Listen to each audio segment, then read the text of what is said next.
Game 3 of the series. With Nicole Mendez, I'm Chris Plank. Kirsten Deal going through her final warm-up tosses as we are set for Oklahoma and Baylor. Sooners have already won the series.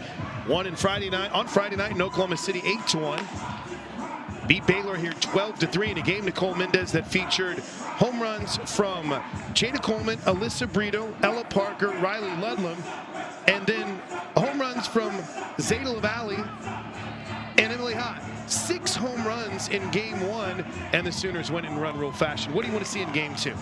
A little bit more of that offensive power. That was great. That makes for good softball content. I love that. Game 2 here, though, I think I want to see a little bit more adjustment from Baylor as far as whenever they get runners on, doing something, doing anything to convert those into runs. First pitch from Deal is up high. First pitch at 5:31 p.m. Go ahead, Mindy. If you're Oklahoma, I want you to keep doing exactly what you left off with. Just keep on rolling. 1-0. Still up. 2 balls and no strikes. Kirsten Deal gets the start in the circle for the Sooners. Deal has been fantastic this season. She is 6-0 with a 1.25 ERA. Her 8th start. 2nd straight series in Big 12 play to start the finale. She throws that one right by Hott for strike 1. 30 strikeouts to just 6 walks. And in her 28 innings, she's only allowed 5 earned runs. She's good. 2 ball, 1 strike pitch from Deal. A little bit up, ball 3. That's already, Mindy, one of your key/thoughts. Don't fall behind, it counts here. Emily Hott had a game. She went 3 for 3 in game 1. Yeah, settling into the circle early. That is something that I underlined, highlighted, whatever you want to call it. Oklahoma, this pitching staff, whenever they get ahead and counts, they tend to be successful. They fall behind. You see that what happens. Gets the walk. A 5-pitch walk. I will say, with the damage that Emily Hott has been dealing in game 1, this is not the worst outcome to lead off a game. Granted, you never want to surrender a walk on the first batter, but that creates a lot less of momentum than a ball in the gap, a ball, a double. First pitch swinging, fouled off by Presley Pylon. The shortstop moves all the way to the 2-hole. Let's set the lineup for the Sooners. The battery of Deal and Ludlam. Brito, who is in tight, is over at third. Jennings is at short. Avery Hodge gets the start at second. Her 13th start of the season. And Sid Sanders at first. There's a fly ball to left. Boone has a beat on it. 1 away. Riley out in left. Jada Coleman in center, and for the first time this season, Alina Torres gets a start in right field, where she made a majority of her starts last season. You hit. Coach Gasso is going to find a way, Minnie, to get you in that lineup. There's a good look at Alina. Absolutely, and she talked about the pros and cons of Avery Hodge versus Alina Torres at second. Alina Torres, she has the power, but Avery Hodge, her range defensively, it is hard to argue with. First pitch fouled back. Strike 1 to Shaylin Govin. Govin went 0 for 3 in the opener. She, on the series so far, is just 1 for 6 after entering this series, hitting over 500. Her season average is now dipped below 450. Still really good, 449, as the 0-1 misses up high, 1 ball and 1 strike. Not too bad whenever your season average, the lowest, is 449. I mean, she has been on a whole other level, out with an injury last year. She was saying the journey back has been a tough one, but one that has been worth it. Popped into foul territory. Torres makes the play. Lena Torres looking like she's done that a time or two. 2 away. First time we've seen Torres in the outfield, period, this season. And a little bit of a struggle for Pickering, so try to give her a little break, get the bat right, get the mind right. 2 away for Abby Flores, caught in game 1. Was the DP on Friday night, is the DP here in game 2 today. This is outside, ball one.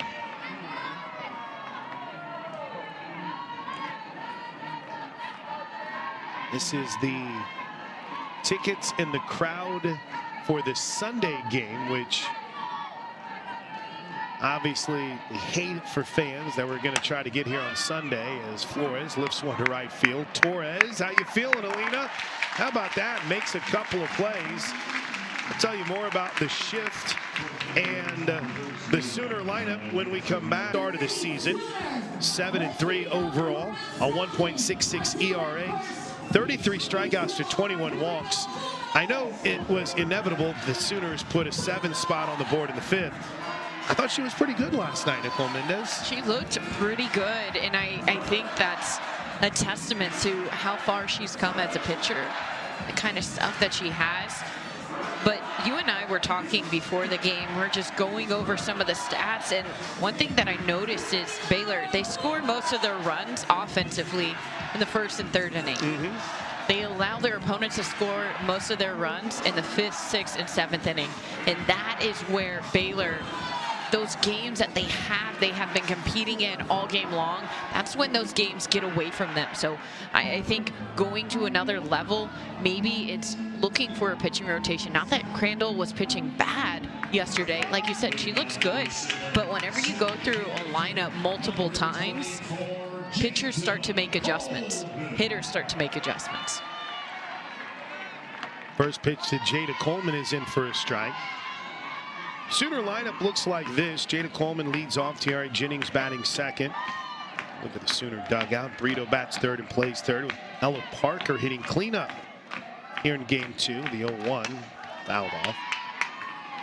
Sid Sanders will bat 5th and play first base, with Riley Boone in the 6th spot out and left. Riley Boone's on fire. Her season average is up to .474. It leads the team. Alina Torres bats 7th and right. Batting 8th is Avery Hodge at 2nd, and Riley Ludlam in the 9-hole behind the plate for an injured Kinsey Hansen. The 0-2 is locked into left center field, because of course it is. Jada Coleman off to the races, slides in safely with a leadoff double. Jada Coleman not quite getting that pop-up slide. I think she wanted to make sure that she stuck her foot in close. That was a great play out there in left field. The way the ball was cut off. If that ball gets to the fence, that's an easy stand-up double. Instead, the way that Hott is able to stop that ball, she makes it a challenging play over at second. Emily Hott's been really good out in the field. Here's Tiara Jennings. First pitch low and in. First person I saw whenever I left the left field press box between games is Nacio Jennings. Tiara's dad. Good to see Nacio back in town. Here's the 1-0. Line drive deep to center field, but arranging Mack to make the play is Walkendorf. Coleman is able to tag and easily get to third. Through 2 batters, you get the sense that the Sooners learned their lesson on what to expect from the very talented Riley Crandall. One away for Brito with a runner at third. Again, the ability to make adjustments. Good hitters are gonna do that against pitchers. You can't have the same stuff. You have to mix it up. That's what we just saw, that changeup high, but the off speed is going to be so effective for Baylor if they can get those in for strikes.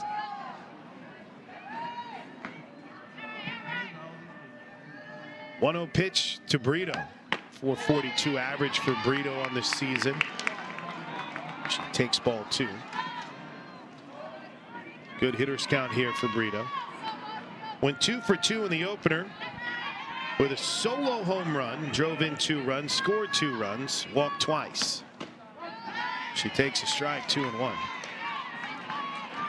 So I'd say, Nicole Mendez, that Alyssa Brito bounced back quite well from an 0 for 4 night. She was essentially on base all 4 plate appearances. She has a chance to stake the Sooners to an early lead. Instead, she pins back from ball 3 and takes a little walk. 3 balls and a strike. In tight is that Baylor defense. Foul back. Which again has a little bit of a different look after seeing Leah Cran taken out mid-inning. Casey West gets the start at second. Wackendorf gets the start out in center. Taylor Strain not in the starting lineup for the first time this weekend. Same with Cran. Full count pitch. Hammered, but it's foul. Oh my goodness, that got out of here in a hurry. But it was foul off the bat of Brito. That's been the theme for Alyssa Brito and just the balls that have been flying off her bat. We saw it happen last game. Alyssa Brito was up, bases loaded, ripped one over to third base. Infield was in just like they are now. Ball 4. Oh, wait. Did he call strike 3? Wait, they called that she went on the swing? They asked if she went on that swing. Wow. And the first base umpire said yes.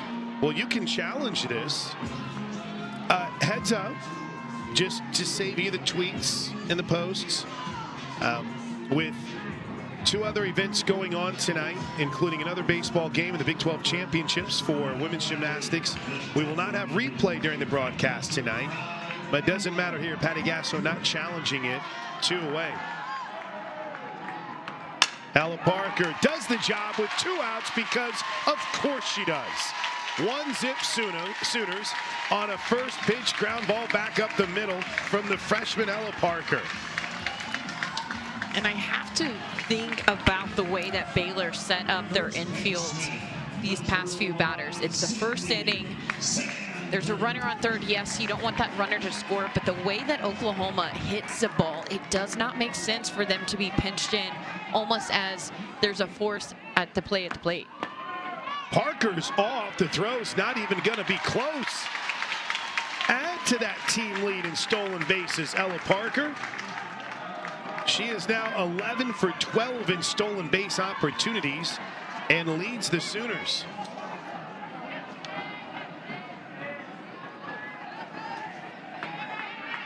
Sanders hitting .333.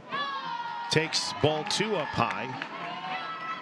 Talking about a little bit of a struggle that Sanders had in game 1 and for this series. Just 1 for 5, but has scored 3 runs.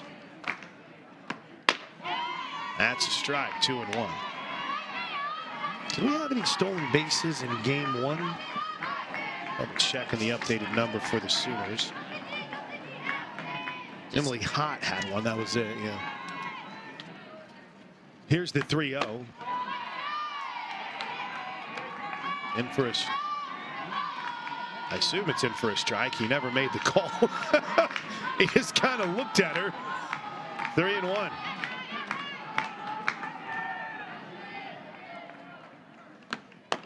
She swung at ball 4. So overall for the Sooners now in the season, 39 of 43 on stolen base opportunities. Parker stands at second with 2 outs. Sooners up 1-zip. The 3-2 to Sanders. Foul tip. Inning over.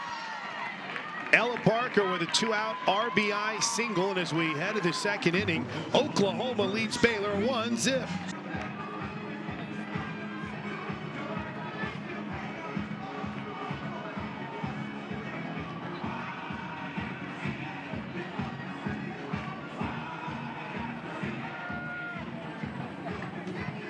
Two-out RBI single from Ella Parker. 1-0 Sooners as we head to the second. With Nicole Mendez, I'm Chris Plank. Kirsten Deal back to work. Collasos takes the first pitch low for ball 1. Despite the late shift, Sooners unfortunately were unable to confirm the game time change until after the game on Friday night. 1-0 is in for a strike. Despite that, great crowd that is filed in here tonight. I know a lot of fans probably had some plans with so much going on campus tonight. The 1-1 pitch just misses. 2-1. Big 12 Women's Gymnastics Championship Big 12 championship getting ready to start here in about 30 minutes. OU baseball trying to rally in the bottom of the ninth, trailing West Virginia in game 1. There's a looper, foul. 2 balls, 2 strikes. Sooners have loaded the bases in the bottom of the ninth inning with 1 out, down 6. 9-3. That's a good way to start off. As Toby would say, you need a bloop, a bloop, a bloop, and a blast. Bloop, bloop, bloop, blast. All good. That's it. 2-2 pitch from Deal. Foul back. Sooner women basketball already advancing in the big dance as they beat Florida Gulf Coast 73-70 in a very competitive game. Watching that between game with some Sooner fans here at Loves Field. 2-2 pitch from Deal. A little bit up. Congratulations to Stephen Buchanan. OU Wrestling finished 3rd at the NCAA. Another All-American honor for Sooner wrestler Stephen Buchanan. It's about that time of year when a lot of teams around campuses, seasons winding up, conference tournaments happening. That's going to fall. I mean, a nice little piece of hitting by Collasos. And Alina Torres was backed up to the warning track. Baylor has its second base runner, first hit. What have you liked from Kirsten Deal that you've seen over the last couple of years in her development? For me, the biggest thing that I have seen is her growth of confidence. I wouldn't say her pitches look so much different, but her confidence and her presence on the mound, to me, look very different. Brito's going to go to second. Oh, safe. I appreciate the effort, but with the bunt on and beautifully laid down by Casey West. You see Brito visibly frustrated by that. I think she might have had her. That was across the body, literally across the body to throw it back to second base. And still threw a laser. A little bit too wide, and that caused Tiara Jennings to get off the bag. I think she's frustrated because there's 0 outs, and that's what Baylor was intending to do. You see, they're offering the bunt again. Talked about it in game 1. We want to see Baylor put pressure. If you want to score, you're going to have to put some kind of pressure on this defense. Good threat here, maybe the best threat of the day. And a slap right at Brito. Pick up the ball, Riley. Bases are loaded with nobody out. That was a little small ball. Work to perfection. A charging Brito on the soft slap. So smart. You saw how hard Brito charged on that bunt from West. And then Watson, seeing how tight end Brito was, she goes, okay, I'm going to show bunt. I know Brito is going to charge in hard. Let me make this one a push bunt. And Brito, to her credit, she knocked that down. If that had gotten past her, Baylor, they might have gotten up and gotten a runner across the board. But it was just perfect in the placement, hit just hard enough. And Baylor, they have the bases loaded with the pinch hitter now in the lineup, but pinch hitter last game got a big time home run. Zadie LaValle hit a bomb in game 1. Now that Sooner defense not quite in tight. First pitch to LaValle is in for a strike, and it was kind of just a couple Sooner mistakes here. Collazo does a nice job on the 3-2 pitch to dump it in front of Torres in right. Here's the 0-1. Boy, I don't know where that missed. 1 ball, 1 strike. Then you had the aggressive play by Brito, thrown to second. He didn't have a problem with it. I don't think anything was wrong with that play. Throw was wide, but I think if it's on spot, she gets an out. 1-1. Well, there's a good 2 balls and a strike. Looked like that might have been a little bit low. You can see Riley Ludlum gesturing. Yeah, that was just a little bit low out of the zone. First start in conference play this year for Zadie LaValle. She loops one into shallow right field. We'll have a play at the plate potentially. No! Look at Alina Torres showing off the arm in right field. What a way. A little bit of swagger from Alina Torres after she threw that one. I'm not going to lie, out of her hand, I thought she'd airmailed it. Hey, we've been there a time or two. Ashley Walkendorf. Baylor threatening, still only have one out. Bases loaded, strike one. That's how you get started. Get a few. To that point, let's see some pressure put on this defense again. Here's the 0-1. Swing and a miss, strike two. And I'm telling you what, Walkendorf had a swing like she wanted to leave the yard. 389 hitter. Has driven in a run. As a hitter, it's so tempting to want to swing for the fences on this, but short, sweet, simple. Swing and a miss. Calm, cool, collected, confident Kirsten Deal. A little nod to Riley Ludlam, and there's two away, and the Sooners defense can take a step back, but stepping into the box is the hottest hitting Baylor Bear, period, Emily Hott. She's got 4 hits on the weekend, walked in her first plate appearance. Sooners up 1-0.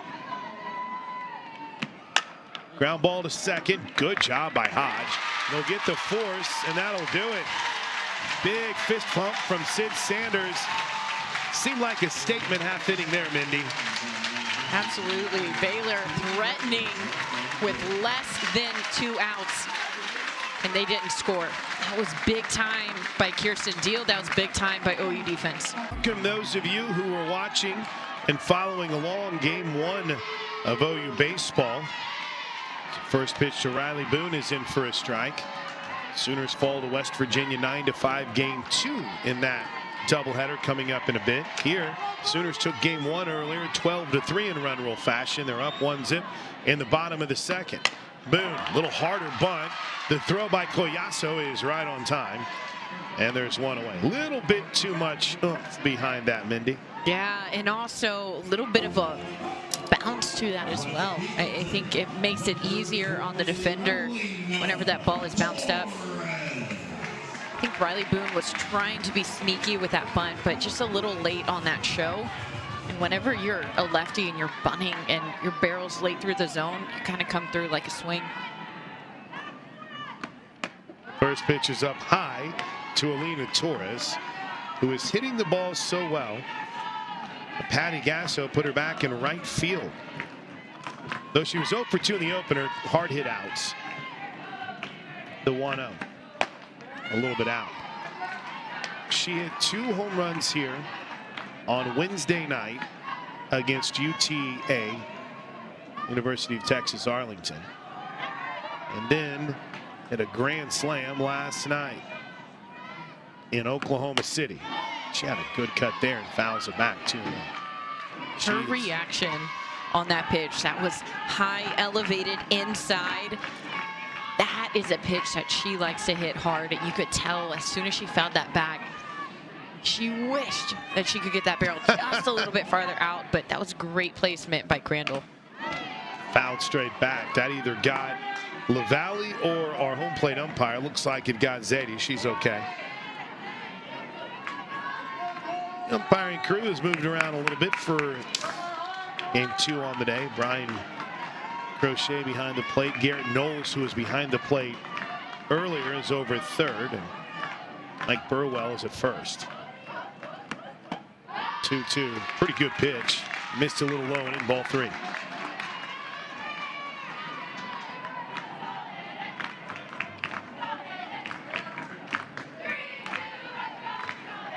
Crandall having a little bit more zip than we saw in game 1.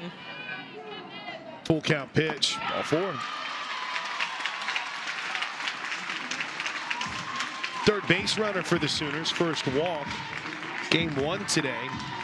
Oklahoma drew 7 walks But Aaliyah Binford struck out 6 Sooners. It was the second highest strikeout total against the Sooners this season. Everyone moves in on the infield for Hodge, who takes it low, ball 1. And Hodge, what she does best is get balls with her slap over the infield, right in front of the outfield. And I'm looking at left fielder Hodge. She's pretty deep for where Avery Hodge likes to place it. 1-0 is low, 2-0. And just over the last few games, Mindy, it seems like we've really seen Avery Hodge start to take another step at the plate. Last year was a .261 hitter. Average up over 300. She's hitting .303. Shows bunt, pulls it back. They're going to throw behind Torres at first. West was there. Seeing another 3-pitch at bat, 3-ball at bat. Lena Torres gets to walk. You want to minimize that base running chaos, that base running traffic. There's a strike. Your Crandall going at these batters, going at these hitters.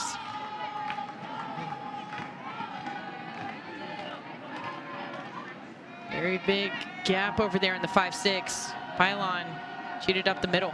3-1 is chopped right back to Crandall. Thought about second for a moment.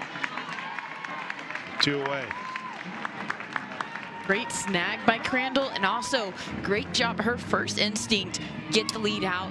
Her defenders weren't quite there yet, but her clarity of mind to go, okay, there's no play there. Let me reset my feet. Let me turn my body, get the out at first.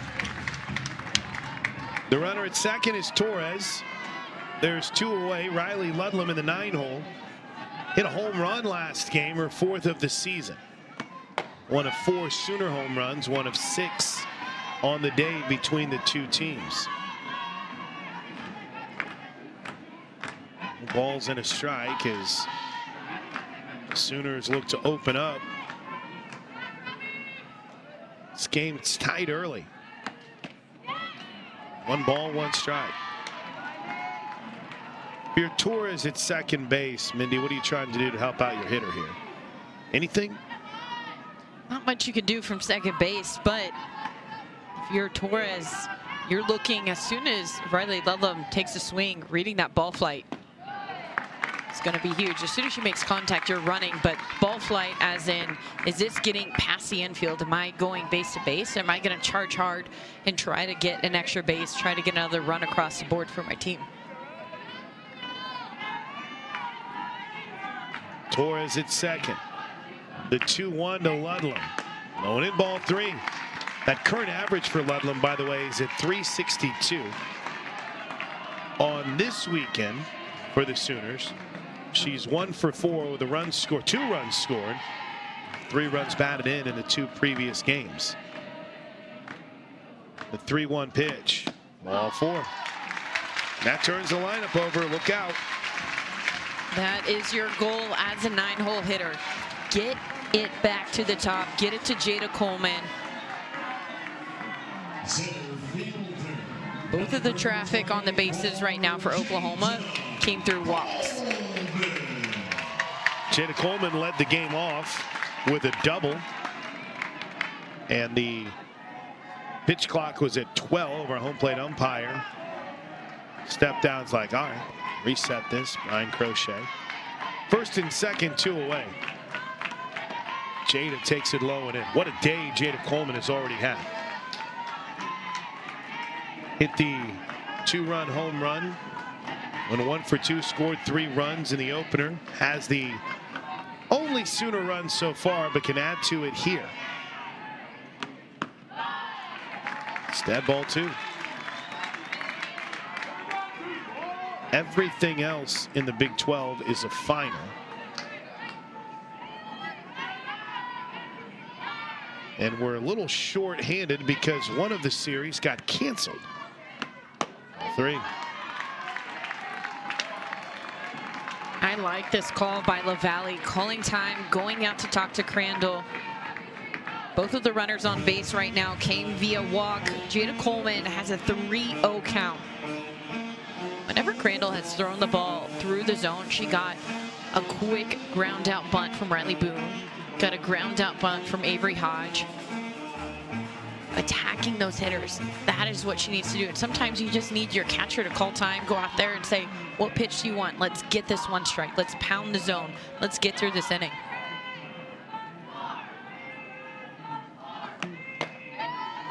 It worked. Strike one. Big moment here early. First and second, 2 outs.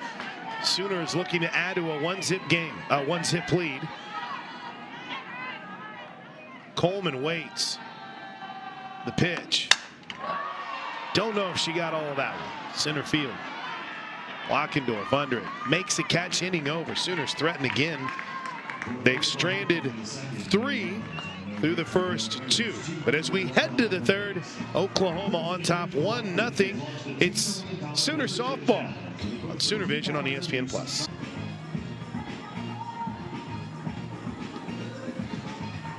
1-0 Sooners as we head to the third with Nicole Mendez. I'm Chris Plank.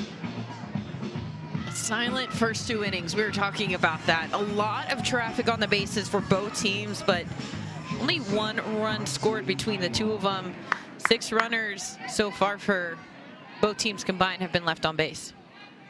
Presley Pylon has moved up to the 2 spot in the lineup. She takes the first pitch low and in for ball 1. Seen a little bit of change in lineups for both teams. I feel like this game. Coach Gasso has loved shaking the lineup up all season long. 1-0. This one could be trouble. Torres ranging back, racing over. She looks like a pro out there. 1 away. Hey, in the third innings on the radio side, you know what we do, right?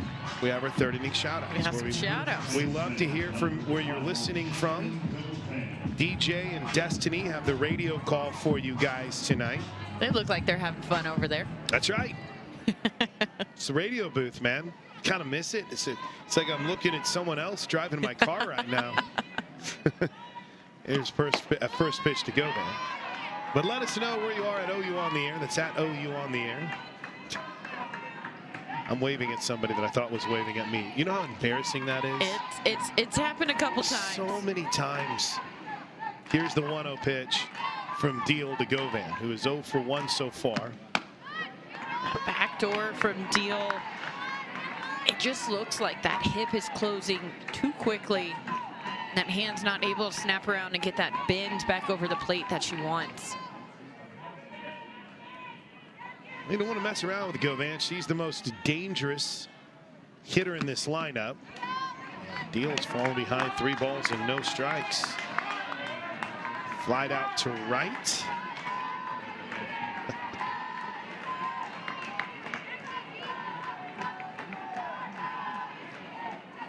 But Deal in danger of putting her aboard here. Ball 4. Umpire calls that one high. Deal, she wants to know where that one's at. I don't think I blame her.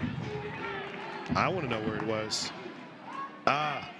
Miranda has checked in. She's listening in the box office. She's the hardest working person here. There's a foul ball down the left field line. I told you I was watching her sit out here a couple games ago, and it's like the hardest working person here in charge of tickets getting a moment to just watch the game. It had to be an awesome feeling. Can't beat it.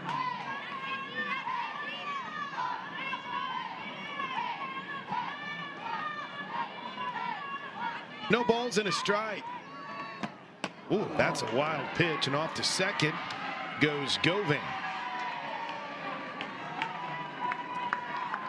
Flores, her last at bat, she flied out, but she hit that one hard. She was just a little bit underneath. And we'll see pinch runner here. So, and again, we've seen a couple of times this week, and now, in fact, this makes 3 straight games that Caroline Roat is into pinch run here. But why wait until she's at second just because you don't want to risk losing your pinch runner when they're not in scoring position? Yeah, once you get into scoring position, you don't want to give it up by maybe there's a ground ball with a runner at first. Ground ball to shortstop, an easy double play. Flores swings through strike one. Tell you what, Deal is really making these lefties for Baylor work. Going tight in on the hands.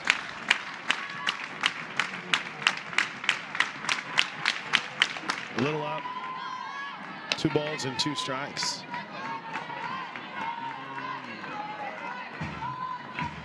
We appreciate the flexibility of Sooner fans all across the events with the rains coming tonight. Great crowd, 2-2, foul back. Ooh, look out, that one's coming underneath. Oh, what a catch. Oh, it's caught front row. Let him keep that one. Nice play. That thing shot straight down. It's like a pinball machine. That's what I've since found out. Only one bobble, too. One bobble, boom, snag. I mean, no glove. Here's the 2-2. What a battle. Flores, she is not giving up with a fight. Had a couple of really good at-bats. In game 1, got a walk and a ground out. She's really making Kirsten Deal work. Love to see something off speed or something high in on the hands. Just gets a piece of it.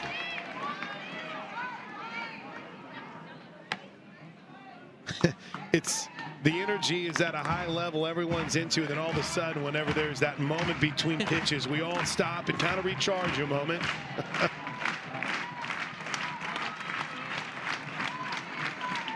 Runner at second. It's a big one. 1-0 game. All 3. I mean, what an at-bat to be able to draw those balls. Going from an 0-2 count, coming back, getting into a full count. Tell you what, if Flores gets on base, that creates a ton of momentum in the Baylor dugout. The 3-2. She went. Oh! Jen Rocha pops out of the dugout. And that's a rarity. You know there's frustration when the best pitching coach in the game is frustrated by a non-call. And she's going to go talk to Kirsten Deal. And I think we've seen Deal have to deal with a little bit of adversity. Some of the pitches she thinks are going to be called. Some of the pitches are not called the way that she might have liked or wanted to. So Jen Rocha right now calling time. I think this is a pivot moment. Last 2 batters on base got on via walk. Deal already has 3 in 3 innings. That was one thing that Baylor struggled with last game, was just being able to give Oklahoma free passes. And right now Oklahoma's doing the same to Baylor, and they're all over it. They're taking advantage. But I will say this, if Flores doesn't battle the way that she did, she's not even put in that position where you have to say, was that a swing, was that a not? That was a great battle at the plate. Glenn Moore gets the importance of these early runs. Another pinch runner, Taylor Strain, who had started first 2 games of this series, comes into pinch run with runners at first and second and 1 away for Sydney Collazos. This is where Baylor thrives, 1st and 3rd innings. That's where they score most of their runs. Whenever Jen Rocha said it works, strike 1. Of course it did. Nothing like lighting a little bit of fire underneath your pitcher. No balls and a strike. To the right side, what a play by Hodge. She'll try to get to second, took her time, made the play at first. 2 away. That was pretty big time from Avery Hodge. That was impressive. A diving catch going up. I think she would have had the out at second. Just bobbled it just enough to have to go to first, but getting the out at first. And Baylor again threatening, second inning in a row. Casey West spent a lot of time in the circle this weekend, takes ball one. West an inning and 2/3 last tonight, allowed one hit. Only a third of an inning today. The Sooners figured her out. 7 runs on 3 hits. Ball 2. It doesn't seem like Deal is missing by much here, though, Mindy. Just enough. This is the 6th time that Kirsten Deal has thrown 2 balls in a row. 2 balls and no strikes. There it is. Or not. That one Ball 3. low. A little bit low. See her infield talking to her. If you're Baylor, Jen Rocha. you are. It's letting the home plate umpire have it. You're Baylor. You are very picky with the pitches you're wanting to swing at. Ball 4. Bases loaded. All 3 runners on base have come from walks. And the last time up, Anna Watson singled that loaded the bases with nobody out. Now the bases loaded and 2 outs for Baylor. They've been on the aggressive here, but everyone on base here due to the walk. Look out, pitch clock is at 4. Deal. Grounded foul. After the struggle she's had with her control. That's the last thing you want is to get a ball called on the action clock. Yeah. And then add to it, swinging at the very first pitch you see. No, Watson did single her last time up. In tight still at third is Brito. Popped up, out of play.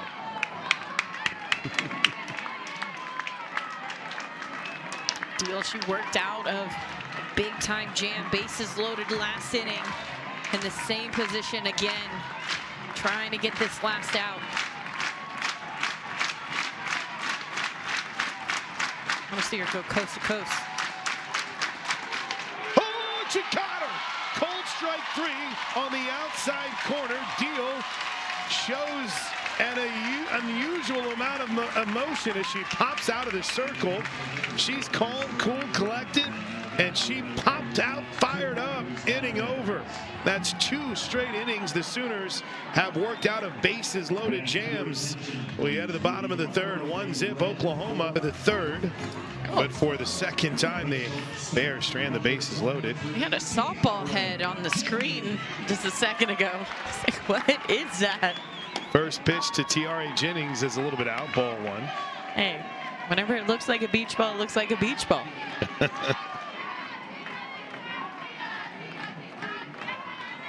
One ball and no strikes to Tiare. Lined out to center field her last time up. And when I say lined out, if you were to open up the Webster's dictionary under the description of line out, Tiare Jennings' last at bat would have a video that played. Strike 1.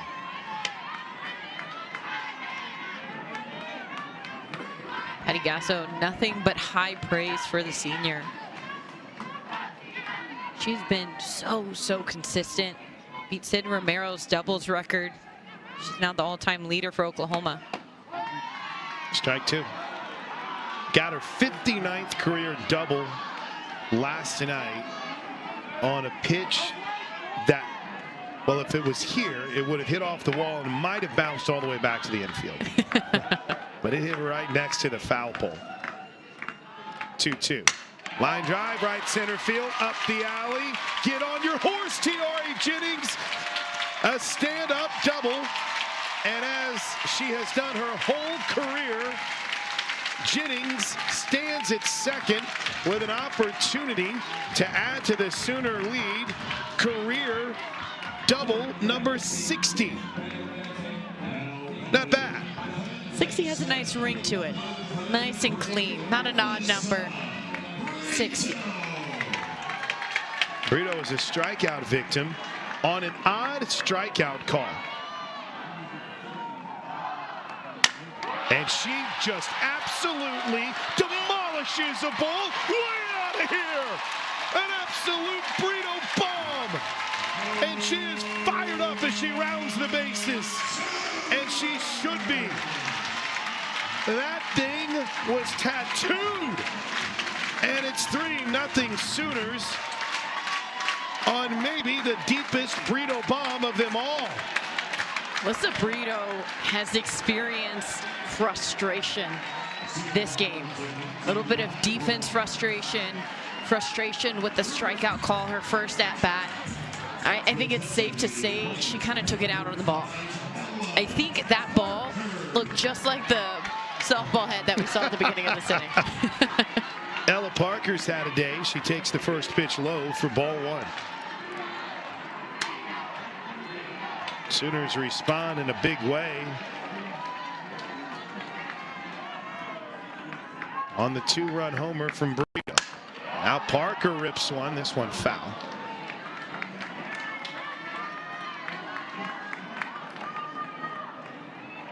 Good vibes early for the Sooners. They're up 3-0.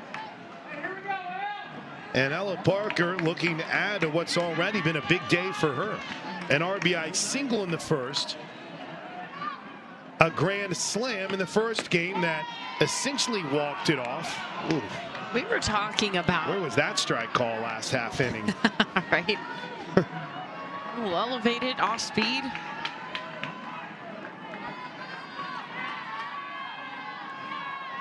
Long time here with the 1-2 pitch. Oh, foul tip. One away. Good pitch. That one, pretty good answer from Crandall. That was a great answer from Crandall against a very dangerous hitter. She is hot. She has been seeing the ball well. As a lefty, sometimes it is so hard to avoid that siren call of the rise ball on the outside half. Your barrel just gets in contact with it. The thing goes, but you pull off even a little bit, you get that swing and miss. Sanders, good contact, foul.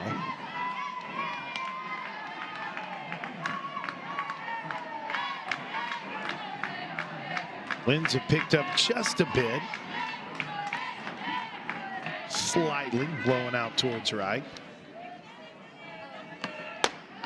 I say slightly, and then I look up and I realize that's probably a little bit more gusty than I think. Gusting those flags out there in left field. Slight might have been the first inning of this game. It's a little bit more oomph. Ooh, Sanders just got under that 2-1.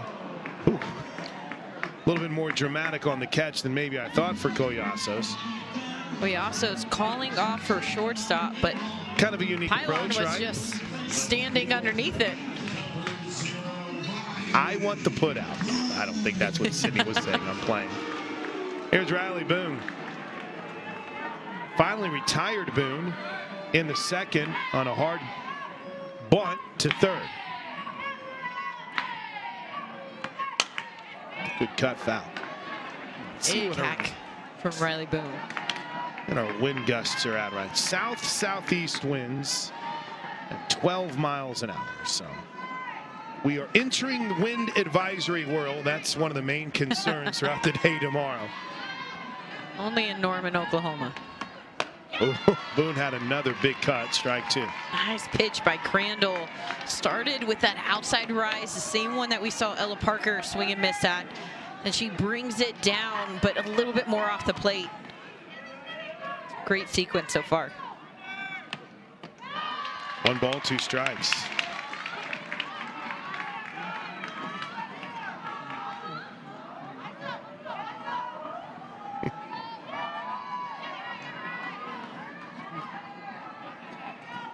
One-two count on the Sooner left fielder, who thought about it for a moment. That one, good pitch by Crandall, but just a little bit too wide. I think if she keeps that A little bit more on the chalk. That might be more tempting to Riley Boone.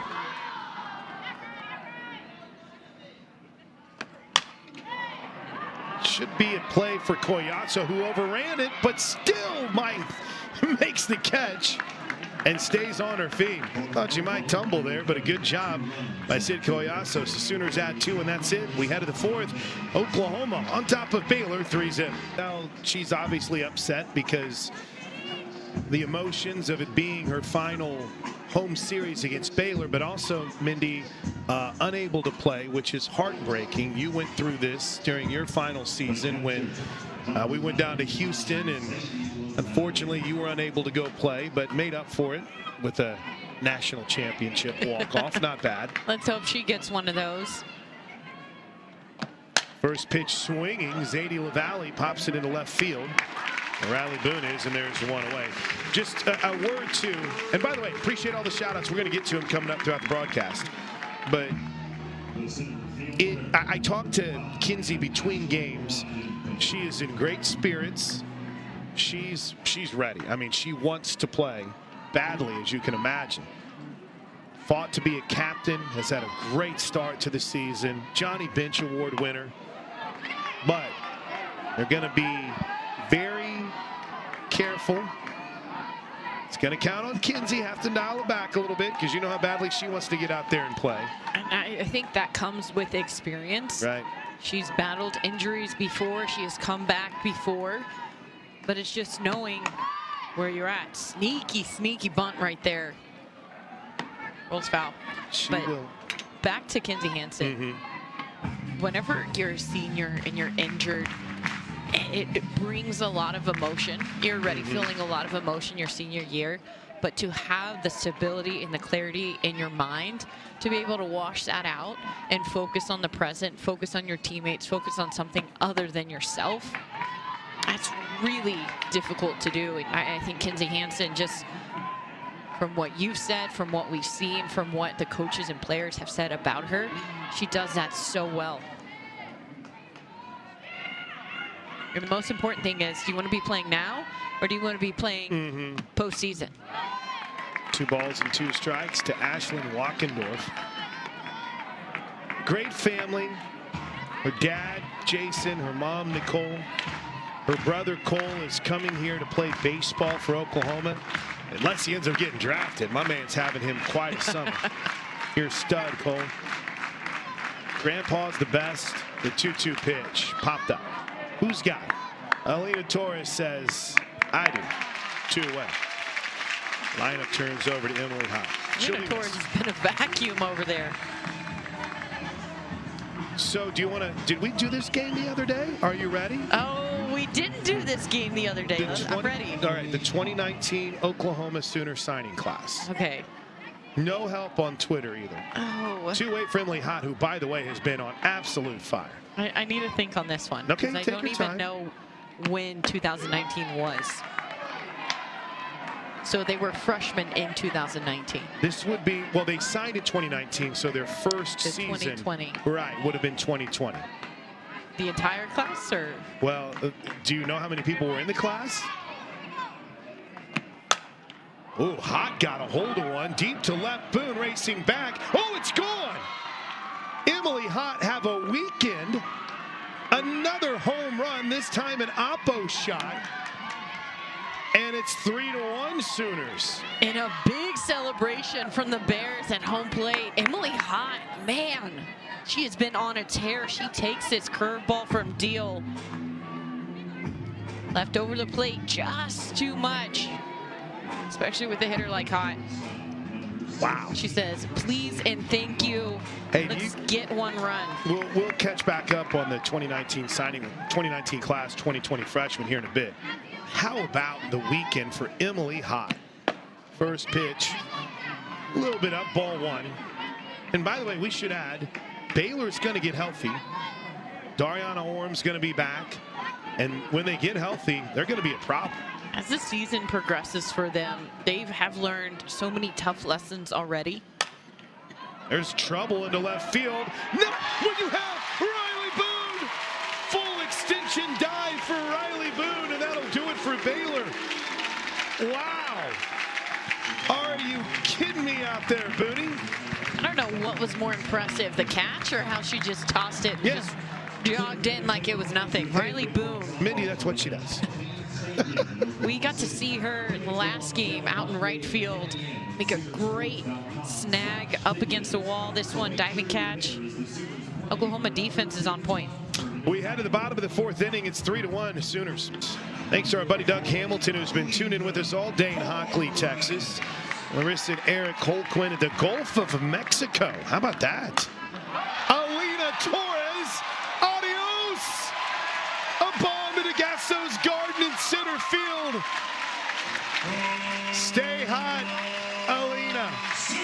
Unbelievable streak. And the Sooners get back the run they gave up. It's 4-1. It's the second leadoff homer of the game for the Sooners.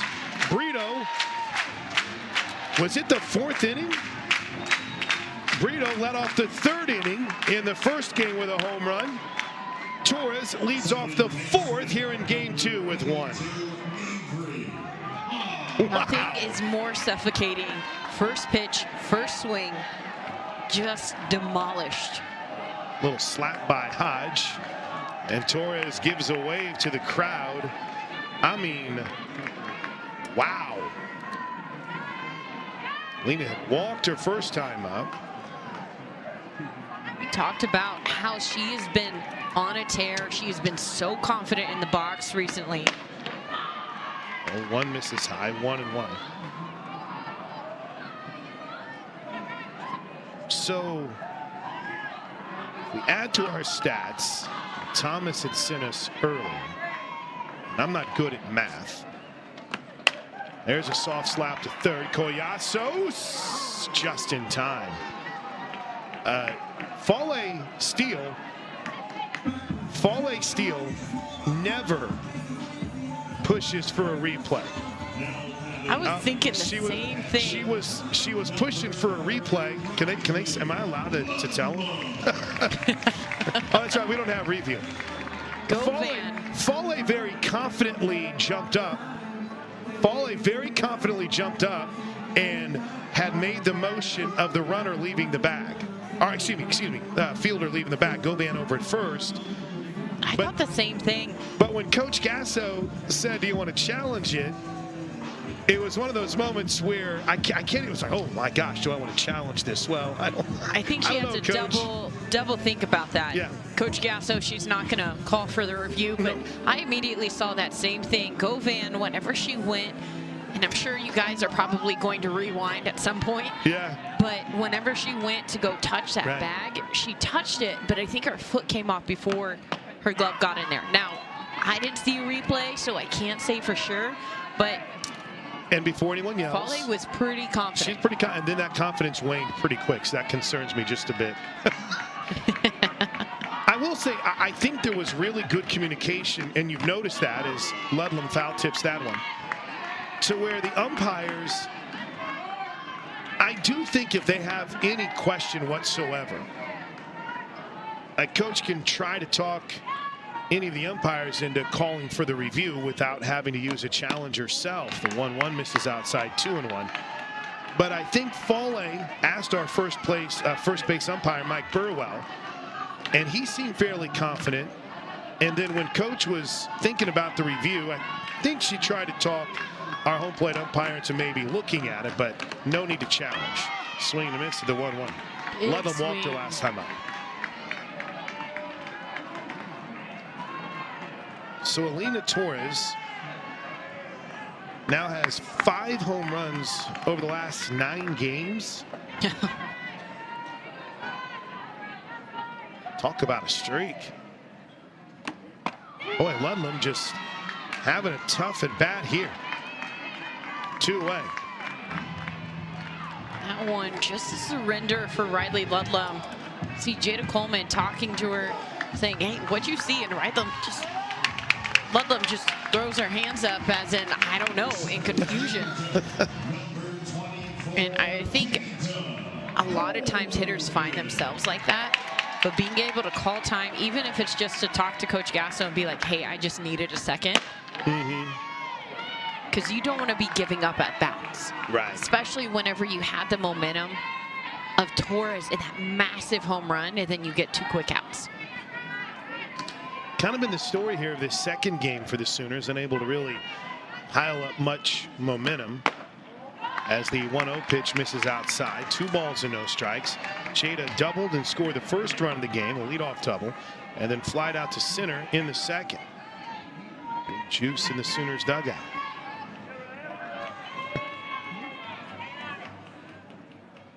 Here's the 2-0 pitch. Chayda kind of thought about it. 2-1.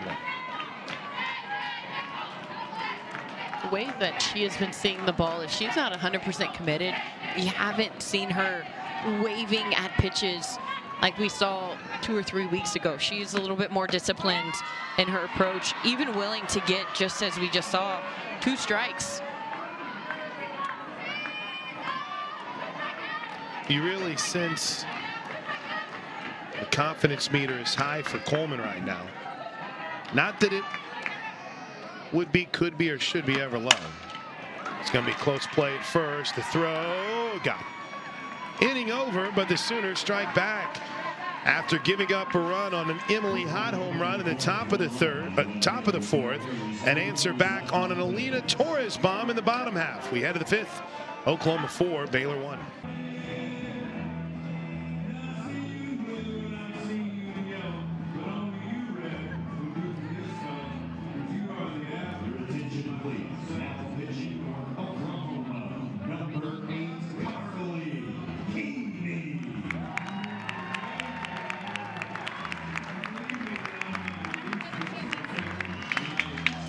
New pitcher for the Sooners is Carly Keeney. Grad transfer out of Liberty. Coach Gasso said after Wednesday's game that she battled. They've seen better of Keeney before, and Oklahoma that is, as the first pitch from Shaylin Govan is fouled away. They have high hopes, big expectations for Keeney as the season progresses. And Nicole Mendez, you're high on her too. I like her. I'm going to stand by this. I think she's still getting those reps in, getting used to being able to get in pitching shape. That's pitch. Foul. And I like this pitching change as Govan is coming up, because she's seen her twice before, 3rd time through. She might not win that battle, but the odds a little bit higher against Keeney. Fresh arm, haven't seen too much of her, but I think people sometimes forget Keeney was injured all fall. She did not get to throw until January. 1-2. And so I think as season progresses, she's going to be hitting her stride come May. 1.25 ERA so far. 3-1 record. Leadoff hitters hitting .212 against her. Nice play by Brito, 1 away. The concern, right, for Keeney, she's had a couple of rough innings. We mentioned had a tough first inning against UTA on Wednesday, but settled down. Obviously had the rough finish against Louisiana and Miami of Ohio. But what's wild about both of those games, as Abby Flores has re-entered here, is for a stretch of that game, Carly Keeney was unhittable. And then 7th inning came against Miami of Ohio, and the 7th and then the 8th against Louisiana. All one. But I'm with you. I think she has a chance as she continues to get the feel, the comfort. I think she's got a chance to really be a big-time impact player in regional and super regional play. 1-0 missed somewhere, 2-0. Am I getting over my skis on that, you think? I mean, in 2021, G. Juarez didn't even really find her groove until the World Series. I would say she wasn't our ace until World Series. Yeah. So you never know. Oh, just under the glove of T.R. Jennings into center field. T.R., you could sense the frustration right away. 1-0. And I went from being, hey, here's where the concerns are, to now some would say maybe an excuse-inator, but that's how big of a Carly Keeney fan I am. I feel like more plays like that tend to happen to her when she's in the circle. I was about to say, defense behind Carly Keeney, it has been shaky. And granted, whenever she threw more of those innings, it was early on when a lot of those errors were being made. Well, this has a chance for two. No, they'll just get the sure out at second. Nice job by Jennings in backing up a play that, if Frito makes it, we're probably heading to the dugout, but just outside of her reach. Learn us up here. Teach us, Mindy, on those types of plays in Patty Gasso's defense. Is it if the third baseman can get there? What's that conversation like on the left side of the infield? That one, it's just hitting a 5-6. Automatic reaction is to go where the ball's hit. And I think Jennings, she's running pretty hard. She was 2 steps up the middle, so she's running pretty hard trying to get that one. And as soon as she sees, man, Burrito doesn't have it, there's only one play for her, and it's at second, so she knows that transition needs to be quick. Here's the 0-1. Line drive right at Jennings, inning over. How about that? Carly, one out error, and retires the Bears in order. We head to the bottom of the 5th inning. For context, in Friday night's 5th inning, the Sooners scored 7 runs. In the first game today, in the 5th inning, the Sooners scored 7 runs. Don't go anywhere. It's 4-1 Oklahoma. The bottom of the 5th is next. This is Sooner softball. As we head to the bottom of the 5th inning, that's Nicole Mendez. I'm Chris Plank. Appreciate everyone who's tuned in tonight. Lots of softball. Lots of softball today.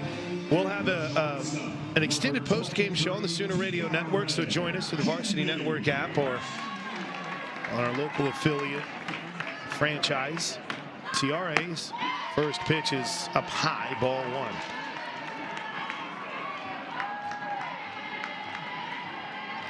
Had her first error of the weekend charged in that last half inning. A 1-0 pitch up high. Jennings on the day is 1 for 2 with a hard hit out in the first, and what else but a double to lead things off in the 3rd. The 2-0. Ooh, that caught the outer edge. 2-1. I'm with the scoreboard operator. I don't know who was on it, but they added it 2-1 at 3-0.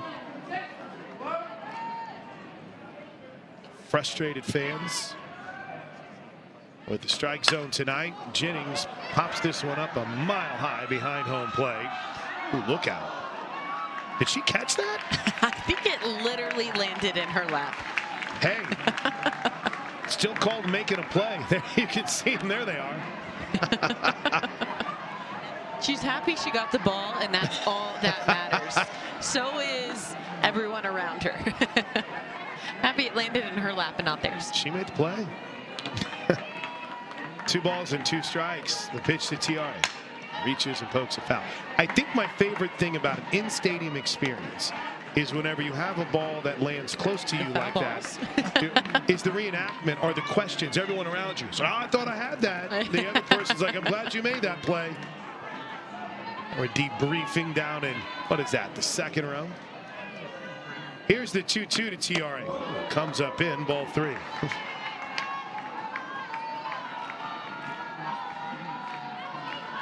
Let's talk about the battling of Riley Crandall after this 3-2 pitch. Jennings is due to hit one to the moon here if she puts it near the plate. Like that. Out of here. Home run, Tiare Jennings on an absolute line over the left field wall. And Tiare does it again. It is now 5-1 Oklahoma on a ball that got out in a hurry. I don't think I've ever been with anybody who calls home runs as much as you do. See, here's the trick. You call them all the time. Here's the trick. They hit a lot of home runs. So just say, I feel like a home run's going to happen here. And about, 3 times out of 10, you're right. But in that instance, Tiare just had that look, and here's Alyssa Brito.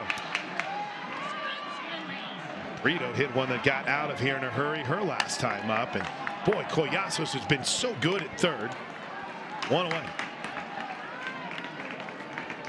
I also had that moment where I realized as we were watching the third home run of the game for the Sooners, which is now their 7th home run of the day.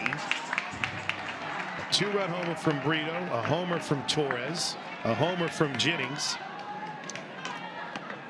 Parker had a grand slam to end game 1. She's 1 for 2 here in game 2. Are we ready yet to say Hitters Park? I don't know. I don't know. Okay, all right. We'll see. Once this cold wind stops blowing, it might be blowing a different direction. We'll see. I want to talk a little bit about Riley Crandall, who is fantastic. She's been really, I mean, again, you look and the runs allowed look like a lot because you're playing Oklahoma, but she has been really good both days, Friday and Sunday. And I do want to give her credit. That's a nice pitch on the corner. As a pitcher, it's a lot easier whenever your team scores runs, obviously. You feel a lot more relaxed. Baylor has left 8 runners on base, had bases loaded twice, and didn't score a run from that. That is tough because as a pitcher, you know if you give up runs, right now your offense isn't producing enough to level that out. But I think she's done a fantastic job mixing speeds, and also she gets that ball tied in enough against Oklahoma that they're not able to get full extension. Is there room? Ooh, just out of the reach of Emily Hott. That corner out in left field, you see it also in right field.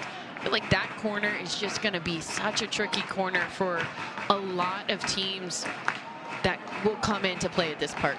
It's just such a funky corner.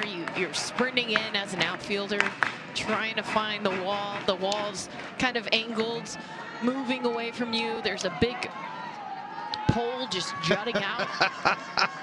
I was wondering how you were going to describe that. I'll take pole. Thinking. All 4. But it fits. It is a big object just out there. And let's add this to it, as Cassidy Pickering's going to get a plate appearance here. I've got to be careful. Every time I clap, it shakes our camera. It shakes Adam's camera. If you guys get mad at the behind home plate camera because it shakes, it's my fault. I just realized it. Cassidy, speaking of our shout-outs. He's going to come after you, Chris. Everyone's going to be mad at me. But I hear every game from her grandparents who are tuned in every chance they get. So thanks to Cassidy's grandparents who are tuned in Willow Creek, Montana. So thanks for catching your grandkid. She looked back at the umpire before the first pitch, and it's low for ball. You coached Cassidy. You've worked with Cassidy in the past, Nicole Mendez. What has put her in a position to have this much success this early? I mean, I think of her travel ball team that she played with. The freshmen that are out in college softball right now. A majority of her team was committed to big D1 schools, LSU at Florida. They've won SEC honors of the week. She's gotten Big 12 honors of the week. But being able to be in a community where these athletes are playing at an elite level and mentally they're seeing how can we go to the next level, I think that's big. And something that I got to do with that team, that's my old travel ball organization. We got to do some mental work together for 2 months with the entire team. And to be able to do that as a high schooler prepares you so much for college. And a lot of those conversations centered around what happens whenever you get on a college campus. Mm-hmm. How do you react? How do you balance? What does it really, really look like? So it's been really great seeing her come in and just thrive. Hit and run on there. And let's take a moment to talk about Coach Gasso in that instance. She knows the freshman, and let's be very clear. She's won for her last 7 but she was on fire before that. So you want to do some things. Are they going to challenge if Ella Parker left early? Okay, we're going to see if Ella Parker left early.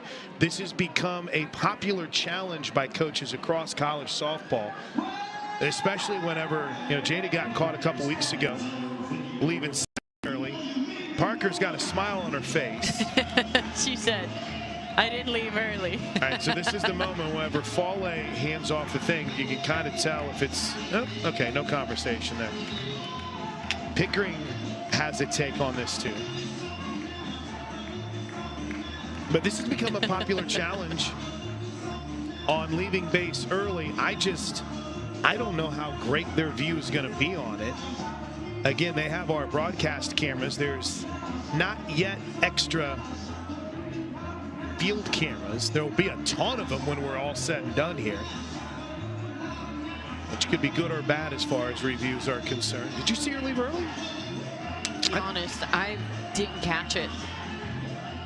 But one way or another. Back to the point, Coach Gasso calls a hit and run. She knows her freshman has been maybe struggling a bit. Call a hit and run. It's 5-1 game, still very much in limbo. But you're also getting your freshman up there swinging. Hey, you got no choice. This is a hit and run. Feeling confident. You're swinging, right? We talked about that last game too, about whenever, as a hitter, so many times you reach a certain level and the talent's there, the knowledge of what to do, the game plan is there, but sometimes the mental gets in the way and you start overthinking. Whenever you get the hit and run, it's out of the way. Yeah, there you go. She did not leave early. Ella Parker probably smiling.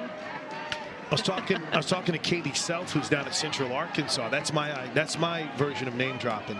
And she had brought up how they had been dinged for about 4 or 5 leaving earlys just because of the way in which they were leading off, if you will, the bag. Their stance on the bag, a better way to put it. Pickering gets a hold of one. Deep to left field, but not deep enough. 2 away. The Sooners are in danger of really bringing down the overall average run total in the 5th inning in this series. 7 on Friday, 7 earlier today. Just 1 so far here in the bottom of the 5th. But again, this comes back to credit to Crandall too. She's done a nice job. Just mixing up those pitches. And again, pitchers who can get the ball tight and on the hands of hitters. Another hit and run.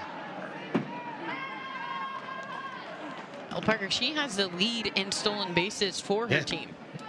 When the pitchers can get it tight in the hands of hitters, it makes it more challenging for them, right? Yeah, absolutely. And that's what we saw from Benford last game, was those mistakes.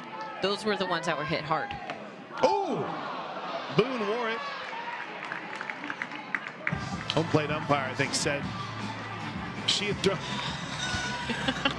Riley Boone trying to dodge out of the way of that incoming ball. Got hit, threw her bat up in the air.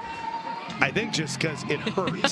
It's getting a little bit cooler out. She wore that right in the back. I don't think by any means Crandall was trying to hit her intentionally.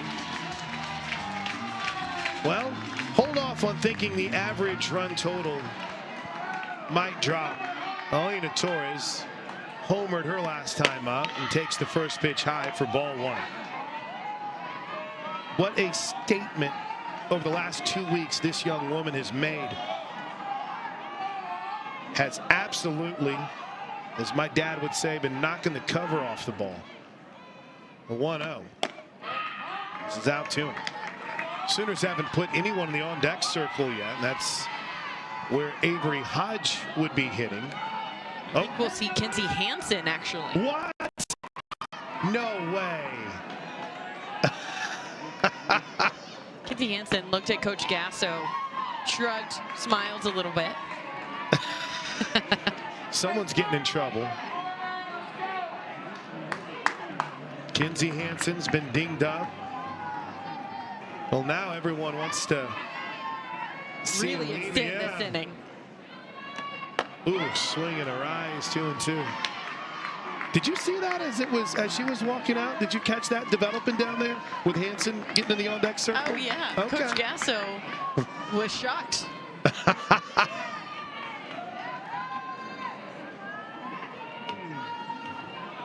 2 balls and 2 strikes, the pitch. All 3. See, here's the thing. Hansen can't afford for Torres to head back into the dugout here because coach might block the entrance and not let her come out.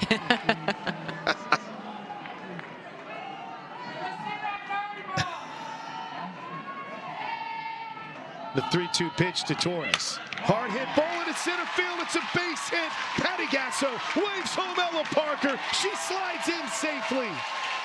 Stay hot. Alina Torres. An RBI, 2-out single. And on her senior day, there is quite the 3-way conversation going on right now between Mara Dickman, the athletic trainer for the Sooners, Patty Gasso, and JT Gasso. And I don't think Kinsey's going to allow them to do anything else but get in at bat here. And this place is erupting, fans on their feet. On her senior day, Kinsey Hansen might have just said, Coach, I'm sorry, I got a hit. It's 6-1 Sooners. And that smile from Kinsey Hansen really said it all. I know how conflicted this has to be. I mean, we're hopefully not dealing with any issue here that could lead to injuring this knee more. But Kinsey Hansen said, I gotta be out here on my senior day. First pitch up high, ball 1. How about this run for Alina Torres, Mindy? Alina Torres, she's hot. She's seen the ball well. Not over swinging. Ooh, Hansen had a cut. 1 ball and 1 strike. I don't even know, Nicole Mendez, how much Kinsey Hansen has been swinging over the last couple of days. I don't know how many cuts she's had in the cage. But on her senior day, the 1-1, all 2. Q Lilio has moved into the on-deck circle. There is this part of me that almost thinks when Coach Gasso saw Kinsey Hansen get in the on-deck circle, that was the first time she ever even thought of Kinsey Hansen hitting in this game at all. 2-1 is on the inside corner, strike 2. I think that was schemed up by Kinsey Hansen and JT Gasso. They said, we'll let her find out whenever she subs you in. 2 balls and 2 strikes. Right now, Crandall trying to get out of this inning. A home run here ends it. Did she check her swing? She did not.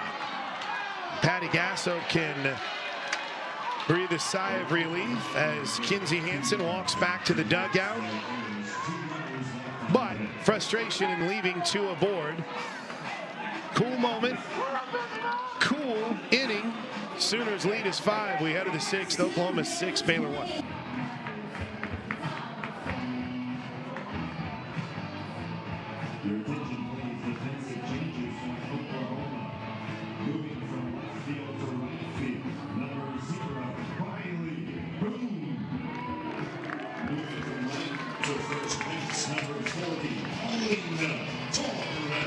How about that? Oklahoma leading 6-1. We got to see Kinsey Hansen. She ended up striking out, but to come out on her senior day to get the at-bat, what a special moment. You saw it all over her face.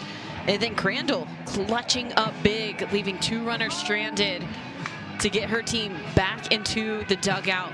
They have been threatening Baylor time and time again. They just haven't been able to convert. I feel like that has been the story, not just of this weekend for Baylor, but for the Big 12 conference play so far.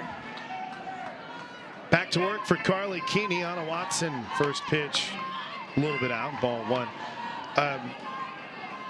Len Spellman had sent us a note, and this is as of today.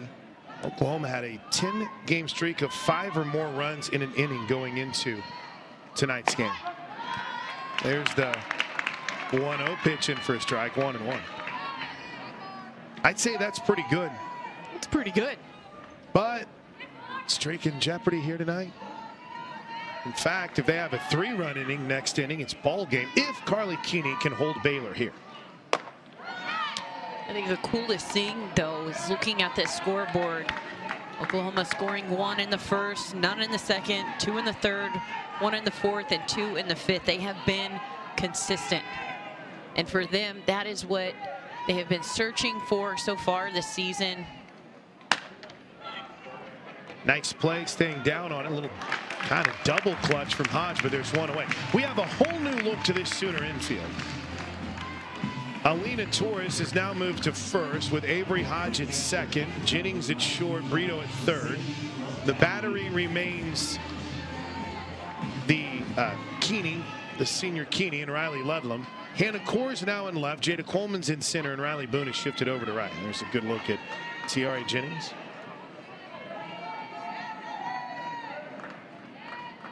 First pitch, grounder, right side by LaValle. What doesn't Alina Torres do? She's caught 3 fly balls in right field. She had a laser throw back in to keep a runner at third. And here comes Patty Gasso. This is going to be it for Carly Keeney. She hit a home run. She had an RBI single. Who do we get? Oh my goodness, coach. This is fun. We get Kelly Maxwell. Why? 6-1. Kelly Maxwell needs work. Let's just make this clear. And she was fantastic here yesterday. And by here, I mean in Oklahoma City. And this crowd appreciates Carly Keeney. And it's a good, it's a good foundation builder to continue for Keeney, right? Absolutely. And if you're Baylor, you're looking at who's coming into the circle and saying, we saw her all day on Friday. We know what she throws. We know the adjustments that we need to make. Oklahoma, they've given us an opportunity. Take advantage. The wildest stat I saw last night on Kelly Maxwell was this. Before Baylor, at least in the Baylor series, make sure you get my scorebook so I have the half inning right. Baylor scored with a 4th inning 2-run home run last night. That was the first run that Kelly Maxwell had given up against Baylor in her career. That is a wild stat. And get this, she had pitched 34 scoreless innings. Unreal. She was fantastic. Kelly Maxwell domination. And a little bit about Keeney as she just came out. 6-0, by the way, against Baylor in Maxwell's career. Go ahead. With those 2 outs in the 6th inning, Keeney had completed 700 collegiate innings. That's unreal. So a lot of experience in the mound within this staff. A lot of leadership. I like this. I like getting Kelly Maxwell some innings as the lights slowly come on. First pitch to Aaliyah Binford. Outside ball 1. And by that I mean I'm still not as comfortable as I should be with these incredible LED lights because I'm used to the massive bulbs popping on, right? Here's the 1-0. Out of play. They're not blinding you. You don't trust them, Chris Blank? Oh, I trust them. I just don't know if they're doing the better job than the ones that are blinding me. There you go.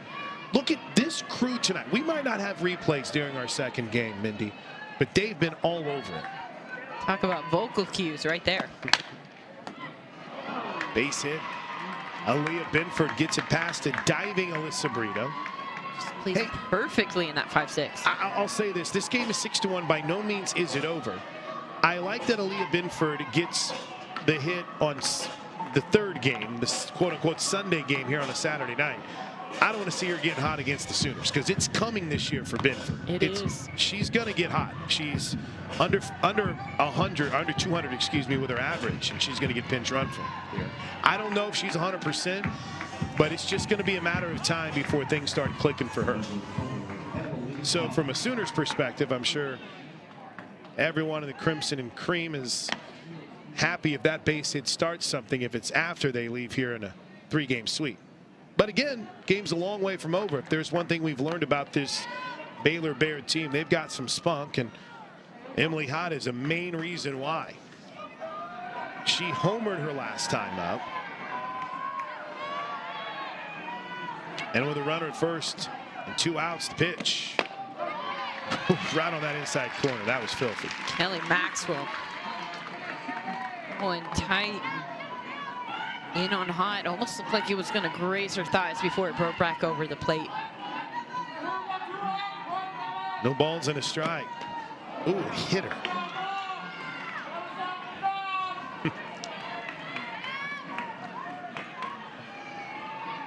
I mean, that caught her. A late celebration from Hot. Hot. She says, it doesn't matter. I got on base, and that's all.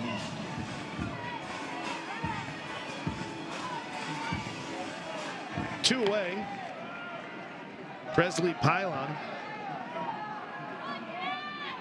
Baylor's put its first 2 hitters on base here against Kelly Maxwell. Strike 1 to Pylon.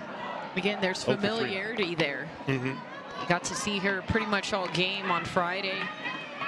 Pretty quick turnaround. I mean, there is a difference to be said from seeing somebody on Friday, having a whole day in between, and then seeing them again on Sunday versus back-to-back days. Here's the 0-1.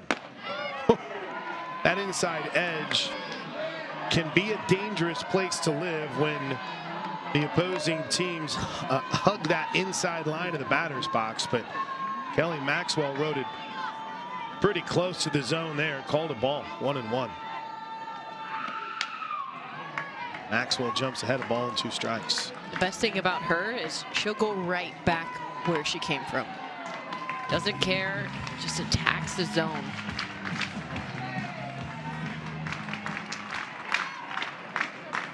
One ball, 2 strikes, 2 away. 2 on. Uh-oh. Deep to right field. Boone watches it, thud off the wall. Coleman retrieves it. They'll throw into second. No play at home. It's a 2-run, 2-out double from Presley Pylon. And the Sooners' lead is cut in half. It's 6-3. Talk about experience. Again, Baylor facing Maxwell yesterday, just one day before. They know what to expect. They know what pitches to hunt. It was clear that back door was the one that they were searching for. Pylon, she hit that one hard. The way it ricocheted off of the wall, and it shot past Riley Boone, and she was a good 8 feet from that wall. It's good backup by Jada Coleman, but Baylor cutting the lead. They just don't go away, usually. First pitch strike. Glenn Moore coached teams. This is their MO. This is their personality, their DNA, if you will. No balls and a strike. I think the biggest thing for Baylor is the fact that they scored this in the 6th inning. They tend to struggle later innings. They give up a lot of runs later in innings. And they don't score a lot of runs late in games. For them to get 2 runs, massive swings. This could be trouble. Shallow right field. Boone off the hop. The throw to the plate. Look out. 6-4. Govan's off to second.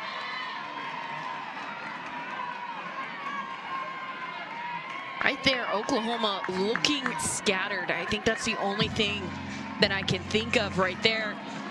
Govan, a flair will always work. She's known for her power, but she just drops that one in front of Riley Boone. Not a bad throw from her. I think Ludlam, body angle, looked like she was set up to catch something from center field. Like to have seen her turn a little bit more towards where the throw was coming from. Just rolls up her arm, gets past her. But if you're Baylor, I'm looking into their dugout. They're locked in. I want to see them continue to push. So far, all their runs, all 3 of them this inning, have come from 2 outs. Quick meeting at the circle is over. After dominating Baylor on Friday night, Kelly Maxwell has given up 3 here in the 6th with 2 outs, all with 2 outs. Abby Flores has hit the ball hard all weekend. Good spot, strike 1. Everything else in the Big 12 softball wise is final, including the series that didn't happen. The 0-1 pitch from Maxwell. Swing and a miss, strike 2. Iowa State and Texas Tech postponed that what I consider to be a massive snowstorm. 5 inches of snow, I'm sure, is that is massive to some. Iowa State and Tech will look to make up that series. 2 is up high, 1 and 2. Oklahoma State forced. Well, they forced that game, or they got one more game tonight. They're not playing tomorrow, obviously, against BYU. She won earlier today. Here's the 1-2 pitch. Popped up on the infield. There you go, Kelly Maxwell. Baylor, though, comes clawing back as the Bears tend to do. We head to the bottom of the 6th inning. Sooners lead is now just 2. It's 6-4, and you're watching Sooner softball. Oklahoma State and BYU actually played the 3rd game of that series. They obviously weren't going to be playing on a Sunday. Cowgirls won the first game 3-2, lost the second game 11-8, and then OSU wins the series, winning today in run rule fashion 10-2. First pitch to Quincy Lilio is inside for ball 1. Kansas wins again. They beat Houston today 11-4 to take that series. Texas takes the series from UCF with a 4-2 win. 1-0 to Lilio. Hit her. Ouch. And then it got our home plate. I think that got everyone. That got Q. That got the home plate umpire. Here's Jada Coleman. I think it got our catcher too. That LaValle that's back in behind the plate. Triple threat right there. 3 birds, 1 stone. Got them all. Jada Coleman asks our home plate umpire, Crochet, if he's okay. He gives the thumbs up. This Kansas team's pretty impressive up in Lawrence. Knew they had a good pitching staff. It was the offense that I was. First pitch swinging. Jada loops one deep to left field. It hits off the wall. Q is on her way to 3rd. Jada in with a double. Oklahoma looks to strike back. And Jada took one nearly out of here. And how is that for a response? Kelly Maxwell, we have you right there. Q gets hit by a pitch. Jada Coleman just crushes one out to left center. And I think Riley Boone talked about it in a press conference the other night. This team, they are trying to have complete innings. Oklahoma, they are focusing on passing the bat to one another, but also if somebody goes up on you in the top half of the inning, complete the inning, win the bottom half. Jennings 2 for 3. She takes the 1-0 for strike 1. Hit a hard line drive in the first. On and center by Lockendorf. Doubled and scored a run in the 3rd. Led off the 5th with a home run on a 3-2 pitch. She had a good cut there. 2 balls and a strike. 1 ball, 2 strikes, sorry. It's a good cut, but again, Crandall, the placement on those balls has been so tight on those corners.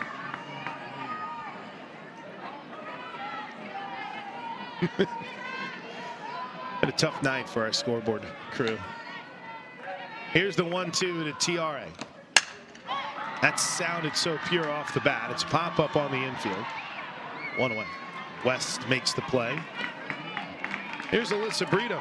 She's homered tonight.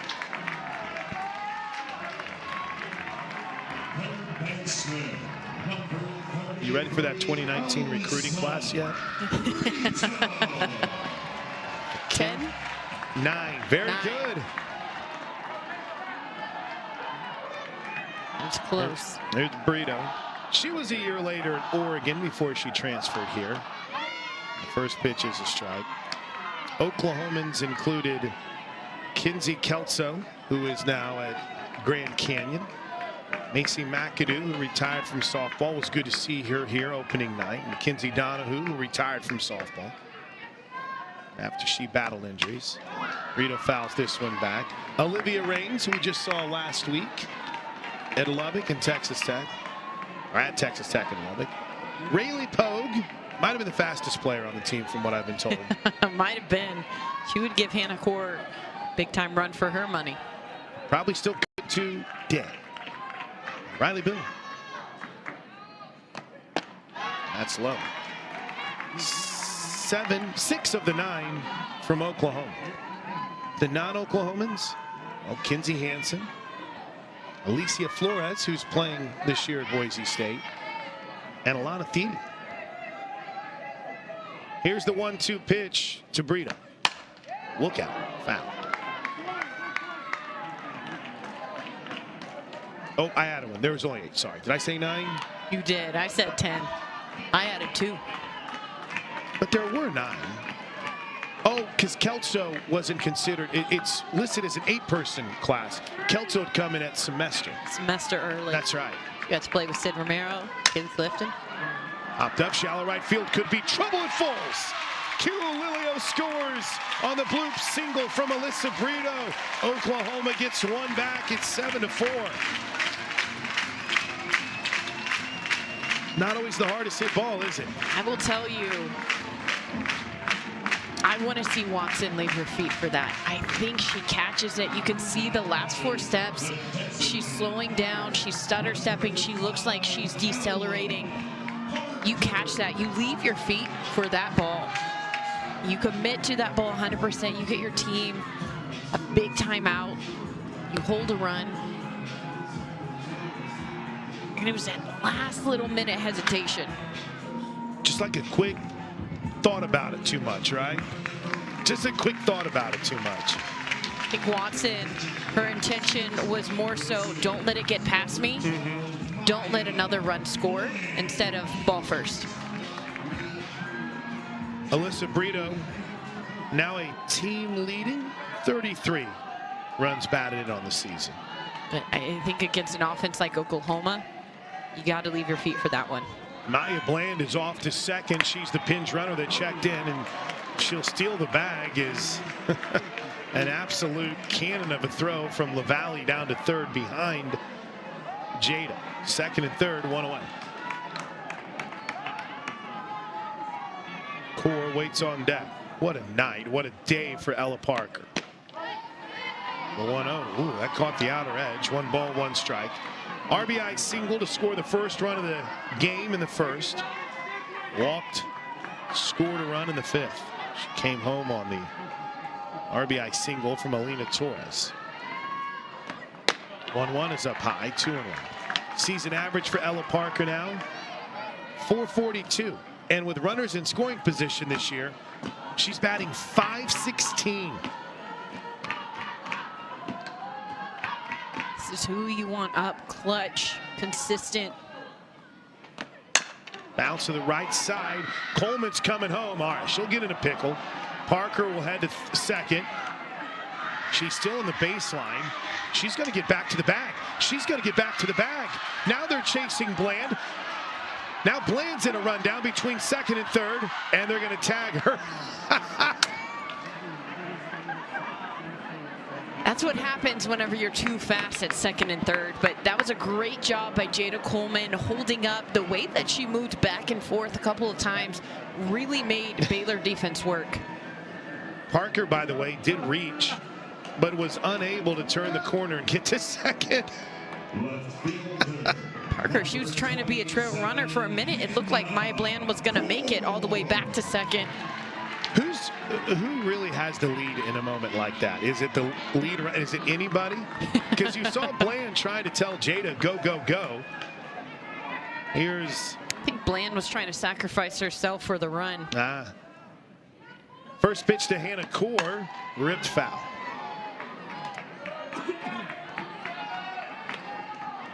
And I apologize. I had one of those moments where I forgot we were on TV and I thought it was radio. It happens. First and third, 2 away. You read that right. This is pitch 124 for Crandall tonight. Inside. Add up all the pitches that she threw yesterday. You know her body is feeling it. Fatigued. But still, her stuff looks so good. I have been so impressed with her this weekend. Definitely a pitcher to keep an eye out on, especially as season goes on, conference goes on. Teams find their identity. Core pops this one up into foul territory. Govan makes the catch, and that'll do it for the Sooners in the 6th. They get a run back, and as we head to the 7th, Oklahoma 3 outs away from a weekend sweep. Baylor 7-4. You're watching Sooner softball. Kelly Maxwell will start the 7th. Sooners holding on to a 7-4 lead. This is how this series usually goes. Couple of games decided by a rather large one-sided margin for the Sooners, and then a nail biter. First pitch to Collasos from Maxwell is up high, ball 1. This did not appear to be one of those games that was going to be a nail biter.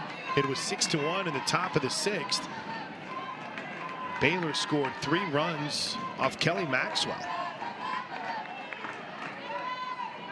Kelly gets a chance to get the save here. Strike 1. I believe if you create the save opportunity for yourself, do you still get it? I don't know. Statistic nerdiness. Ball 2. I guess we'll find out. I don't think she will. I don't think she's in line for a save. It sounded good when it was coming out of my mouth. It felt right. It felt right. But then when I actually put pen to paper, I realized the workshop should have been canceled. And that's just not right. Boy, these look like really good spots, but they're just missing. I think that's in part to Riley Ludlam, the way that she's working behind the plate for Kelly Maxwell, because that one was in the river. That one was off the plate. But Ludlam, she was pretty smooth, just allowing that natural movement of the ball to just continue as she catches it to bring it in. Strike 2.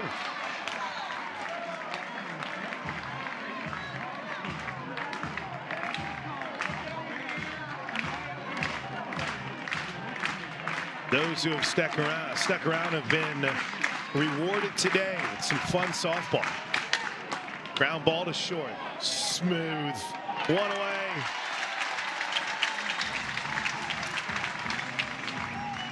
Nice play by Jennings, staying down on that ball. And you notice whenever she fielded that ball, she did it loaded on her backside. So she didn't have to take an extra step or an extra shuffle. That was a deep throw. Made it look easy. Here's Casey West. First pitch in for a strike. I was having a moment where I was very angry with myself by how poorly I've kept score tonight for Baylor. I would like to submit my scorecard for the worst scorecard ever put together. Casey West, though, is 0 for 2. 1 ball, 1 strike. And I love what you said, Nicole. Give credit to give credit to Riley Ludlam. She is doing a great job in trying to frame these pitches. Still look like strikes to me, though. Here's the 1-1. She didn't go. 2 balls and a strike. It's okay. Buddy Aaron had asked a question earlier that There's Kinsey Hansen's that. And maybe I haven't followed up on it yet. Who's truly the third string catcher? 2-1. Okay. That was a good pitch. Ball 3. It is a good pitcher's pitch, but no, I don't think that's a strike, especially with Kelly Maxwell falling behind in the count. Doesn't necessarily aid your cause with an umpire. 3 balls and a strike. Strike 2. Get a little bit of the Bronx cheer from some of the crowd here. It's a good at bat by West, just being patient, making Kelly come to her.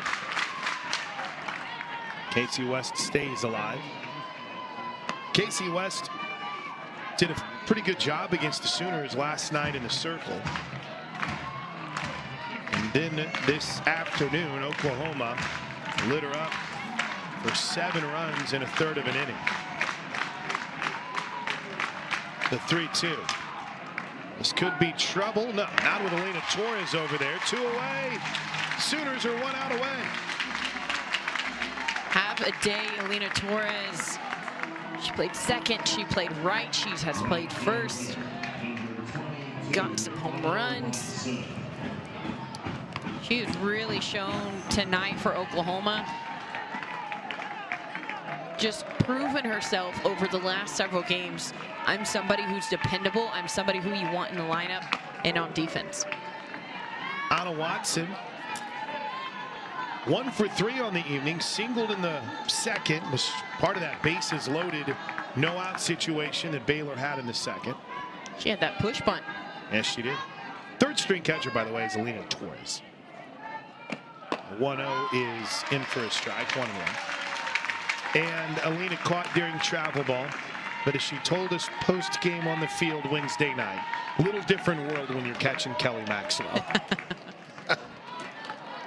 1 ball, 1 strike. To center field. That's Jada country. And that's ball game. Oklahoma sweeps the series from Baylor. The final score on a Saturday night in Norman. Oklahoma 7, Baylor 4. They sweep the day, they sweep the series, and they've started Big 12 play 9-0. 31-1 on the season. What a start, Nicole Mendez. What a start. And what a challenging trip ahead of us to Wichita on Wednesday or Tuesday night. And then Kansas is no joke this year in the Big 12. Final thoughts. What do you take away from today's sweep and the overall series sweep for the Sooners?